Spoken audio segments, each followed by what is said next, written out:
August 1978. A Dodge salesman slides this across the counter. The cover is simple enough. Dodge 79, D50 pickups. But look at the truck Dodge chose to put under that headline. Then you open it up and Dodge gets even more confident. All new hustle and style. At first glance, it looks like Dodge is introducing the future. But while this brochure was landing on counters, the company behind it was sliding toward one of the worst financial collapses in American corporate history. A little over a year later, Chrysler would be standing in front of the federal government asking it to guarantee the loans that kept the lights on. And the little truck Dodge was counting on to bring people through the door, they didn't even build it. If you saw my episode on Chevy Love, you already know part of this. Chevrolet had a Isuzu, Ford had Mazda, and by the end of the 70s, Dodge had Mitsubishi. But I kind of think the D50 is one of the most interesting one of the bunch, because this isn't really the story of a Japanese truck in a Dodge costume. It's the story of a company running out of options and a partner that happened to have exactly what they needed. By 1979, the compact truck wasn't a gamble anymore.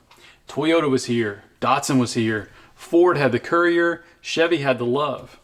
American buyers had finally worked out that a pickup didn't have to be huge to earn its keep. It could be cheap, easy to park, easy on gas, and still haul a motorcycle, load of lumber, or a weekend's worth of camping gear. And Dodge had none of it. They were late and they knew it. Chrysler was in no shape to spend 3 or 4 years drawing up a compact truck from a blank sheet of paper. In 1979, the company would lose around $1.2 billion. At the time, that was the largest loss any American company had ever reported.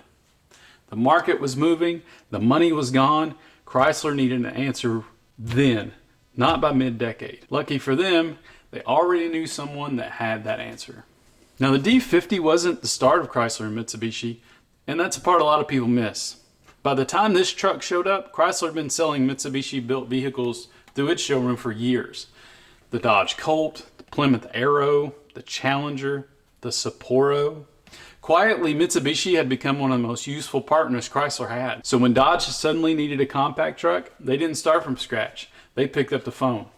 And Mitsubishi already had it built. The Forte, as it was known across the rest of the world, was now ready to wear a new badge. It actually even did double duty at Plymouth, where the same truck was sold as the Arrow. 2 American brands, 1 Japanese pickup. And in 1979, not a single Mitsubishi dealer in the country to compete with either of them. And this is where the marketing gets really clever.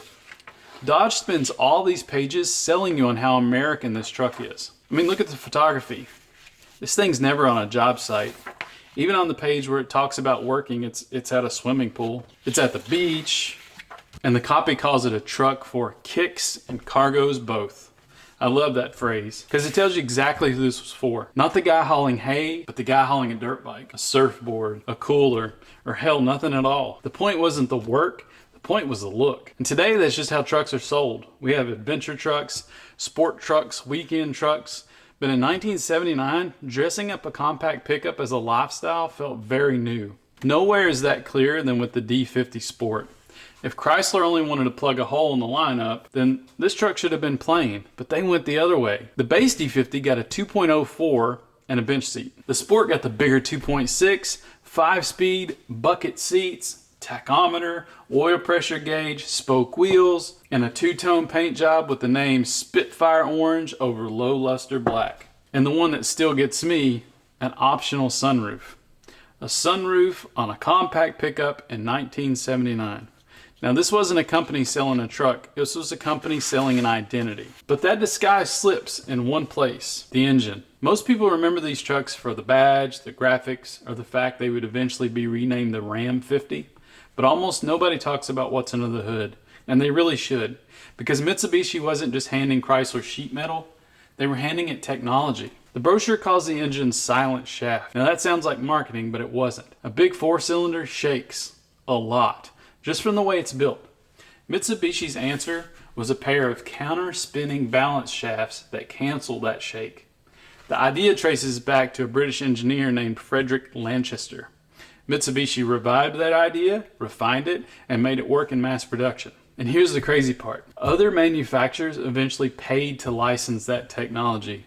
Porsche was one of those. So while Chrysler was fighting for its life, The little economy truck in its showroom was carrying engineering Detroit wasn't selling. Detroit was buying. And that's really the story of this whole era. Chevrolet had a Isuzu, Ford had Mazda, Dodge had Mitsubishi.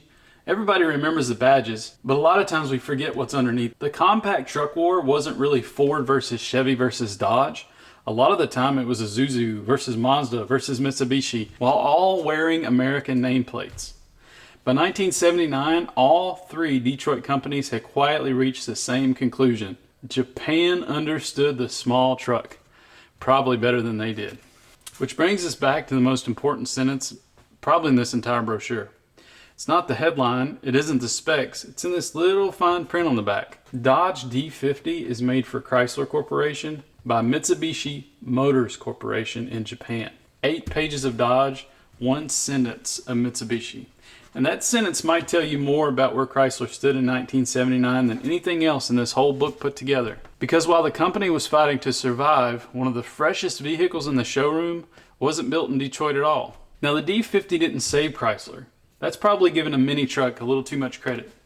But it was part of the bridge. It was part of the strategy. It was part of how Chrysler stayed in the game long enough to figure out what they could do next. And that's what makes this little truck worth a closer look. Not because it was secretly a Mitsubishi. Most people already know that. It's why Dodge needed it in the first place.